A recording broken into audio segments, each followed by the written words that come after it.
Hello friends, welcome to Theerthana kitchens. Friends, இன்றைக்கி வீடியோவில் என்ன பார்க்க போகிறோன்னா, பாலாடை எடுத்து வீட்டிலேயே நெய் எடுக்கிறது எப்படின்னு பார்க்கலாம். இப்போ வாங்க வீடியோக்குள்ளே போகலாம். அதுக்கு நான் 1/2 லிட்டர் பால் எடுத்து காய்ச்சி வச்சுருக்கேன். பால் ஆறுனதுக்கப்புறம் பார்த்திங்கன்னா இந்த மாதிரி ஆடை மேலே வந்து நிற்கும். அந்த பாலாடையை தான் எடுத்து வச்சுருக்கேன். இதில் தான் இன்றைக்கி நெய் எடுக்க போகிறோம். இந்த பாலாடை பார்த்திங்கன்னா நான் ஒரே நாளில் சேர்த்தது இல்லைங்க. டெய்லி நான் என் குழந்தைக்காக பால் காய்ச்சி வச்சுருந்தேன். அதில் வந்து ஆடை தான் நான் எடுத்து வச்சுருக்கேன். இப்போ அதை ஒரு மிக்ஸி ஜாருக்கு மாற்றிக்கலாம். மிக்ஸி ஜாருக்கு மாற்றிட்டு இதுக்கு வந்து பார்த்திங்கன்னா நார்மல் தண்ணி ஊற்றக்கூடாதுங்க. ஐஸ் வாட்டர் தான் ஊற்றணும்.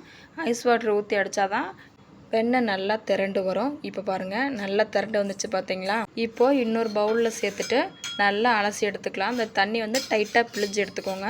இன்னொரு பவுலுக்கு மாற்றிட்டு நம்ம அலசுகிறோம் பார்த்திங்களா, அந்த அலசுகிற தண்ணி பார்த்திங்கன்னா ஐஸ் வாட்டராக தாங்க இருக்கணும். நார்மல் வாட்டர் யூஸ் பண்ணக்கூடாது. ஐஸ் வாட்டரில் 2 டைம் நல்லா அலசி எடுத்துக்கலாம். அலசி எடுத்ததுக்கப்புறமா தாங்க நம்ம நெய் உருக்கணும். இப்போ பாருங்கள், நம்ம ஐஸ் வாட்டர் சேர்த்துட்டோம்.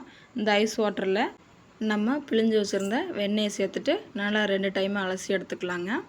ஒவ்வொரு நாளும் பாலாடை எடுத்து ஒரு பவுலில் போட்டு அந்த பவுல் உடனே ஃப்ரீசரில் வச்சுருங்க. என்றைக்கு நம்ம நெய் எடுப்போமோ அதுக்கு நாளே வந்துட்டு நார்மல் ஃப்ரிட்ஜில் எடுத்து வச்சுருங்க. ஃப்ரீசரில் இருக்க வேண்டாம்.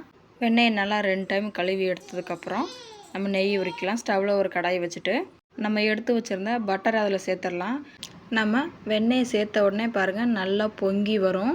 அப்படியே கலந்து விட்டுட்டே இருந்தோம் அப்படின்னா வெண்ணெய் நல்லா கரைஞ்சி நல்லா ஒரு கொதி வரும் பாருங்கள். இப்போ பாருங்கள், நல்லா கொதிச்சு வருது பாருங்கள். இது வந்து அடுத்த ஸ்டேஜ். இப்போ பாருங்கள், இன்னும் நல்லா கொதிச்சு வந்துருச்சு. அடுப்பை லோ ஃப்ளேமில் வச்சு கலந்து விட்டே இருந்தோம் அப்படின்னா நெய் நல்லா பிரிஞ்சு வருங்க. இப்போ பாருங்கள், நல்லா நெய் பிரிஞ்சு வந்துருச்சு. இப்போது முருங்கை இலை சேர்த்து நெய் முறிச்சிக்கலாம். முருங்கை இலை அல்லது நீங்கள் கருவேப்பிலை, உப்பு எது வேணாலும் சேர்த்து முறிச்சிக்கலாம். நான் எப்போவுமே வந்து முருங்கை இலை வச்சு தான் முறிப்பேன். இப்போ பாருங்கள், முறித்து எடுத்துட்டோம். நெய் நல்லா ஆறுனதுக்கப்புறமா ஒரு வடிகட்டி வச்சு நல்லா வடித்து எடுத்துக்கலாம். இப்போ பாருங்கள், நல்லா வடித்து எடுத்துட்டோம். எனக்கு இவ்வளோ நெய் கிடச்சிருக்குது. நான் எப்போதுமே இந்த மெத்தடில் நெய் உருக்கி எடுப்பேன். நீங்களும் ட்ரை பண்ணி பாருங்கள்.